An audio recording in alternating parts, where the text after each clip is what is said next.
स्वागत है आपको हमारे चैनल में फिर से एक बार।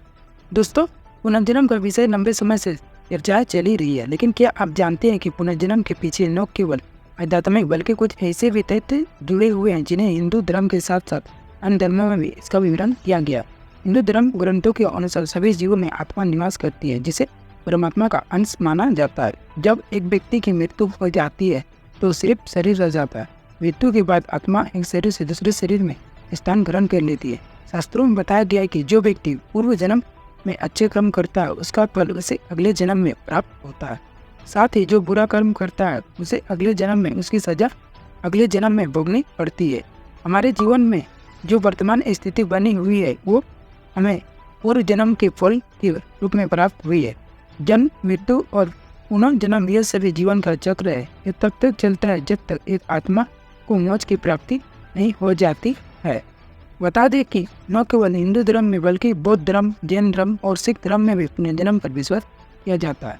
इसके साथ साथ मिस्र और ग्रीक की प्राचीन संस्कृति भी पुनर्जन्म के सिद्धांत पर विश्वास करती है। वही वैज्ञानिक संस्थानों द्वारा भी इस पर शोध किया गया है और उन्होंने यह पाया कि लगभग 20% वैक्स पुनर्जन्म पर विश्वास दिखाते हैं। बौद्ध धर्म के सबसे बड़े धर्मगुरु दलाई लामा मृत्यु से पहले अपने शिष्य को चुनते हैं और वो बताते हैं कि उनका अगला जन्म कैसे और कहाँ होगा। यहाँ तक कि प्रसिद्ध वैज्ञानिक थॉमस अल्वा एडिसन भी पुनर्जन्म पर विश्वास करते थे। और वेद से हमें यह प्राप्त होता है कि अगले जन्म में व्यक्ति को किन किन चीज़ों की प्रार्थना भगवान से करनी चाहिए। इसमें लिखा गया है कि अगले जन्म में हमें स्वस्थ इंद्रिया प्राप्त हो, मैं शक्ति से भरपूर रहूँ और मुझे आध्यात्मिक संपदा, ईश्वर तथा वैदिक ज्ञान की प्राप्ति हो।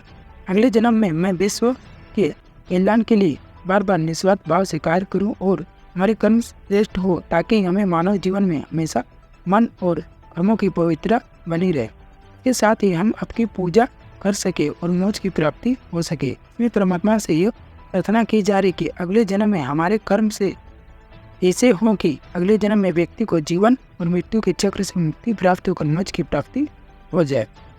वैदिक शास्त्रों में बताया गया है कि अधिकांश समय पुनर्जन्म मनुष्य के रूप में ही होता है, लेकिन पूर्व जन्म में किए गए कर्मों के अनुसार व्यक्ति को जानवर या पेड़ पौधों का रूप भी मिल सकता है। सामान्य रूप से एक ही लिंग के 3 जन्म प्राप्त होते हैं।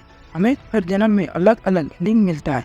इसके साथ पुनर्जन्म में अच्छे कर्म करने से पूर्व जन्म में किए गए बुरे कर्म समाप्त हो जाते हैं, लेकिन बुरे कर्मों के लिए कष्ट भोगना पड़ता है और अच्छे कर्मों से सुख की प्राप्ति होती है। आपको यह भी बता दें कि मृत्यु के तुरंत बाद अगला जन्म नहीं मिलता, बल्कि एक व्यक्ति की आत्मा 7 स्तरों से होकर गुजरती है और कर्मों के अनुसार उचित परिस्थितियां जब निर्मित होती है तब मनुष्य रूप में दोबारा जन्म होता है। इसके साथ ही श्री भगवत गीता में भी बताया गया है कि केवल मनुष्य को ही मौत की प्राप्ति होती है। आत्मा 8,04,000 योनियों की यात्रा मानव शरीर धारण करती है, अतः मोक्ष ही हमारे जीवन का अंतिम लक्ष्य है। तो दोस्तों, आपको इस वीडियो से ये पता चला होगा कि पुनर्जन्म क्या है और ये प्रोसेस कैसा होता है। अगर वीडियो पसंद है तो वीडियो को लाइक करें और चैनल तक पहली बार चैनल को सब्सक्राइब करें, ताकि जब भी हम वीडियो अपलोड करें सबसे पहले आप तक पहुँचे। जय हिंद, जय भारत।